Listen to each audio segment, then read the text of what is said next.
Hello po guys, magandang hapon po. Andito po tayo ngayon sa Palayan. Ito po ang sipag po ng mga taga rito. Ang dami po nilang tanim na palay. Yan po. Yung iba po itataniman pa. Ang ganda po ng view. Maulan po dito. Ito po ako ngayon nakapayong po. Ayan pa ho. Ang lawak po. Ang dami nilang taniman. Yun po. Yung iniwanan na po ako ng mga kasama ko at madulas po ay hindi na ako sumama. Dito na lang po ako hanggang sa baba na lang po. Ayan po. Iba po talaga sa probinsya. Pag masipag ka, marami kang palay na anihin. Ganito po rito.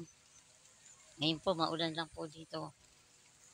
Ayan po siya, ang ganda po ng view. Ang ganda kong pagmasdan ng mga palayan. Mga bagong talok pa ho. Pero in fairness, ang ganda po ng view niya. Yan po siya.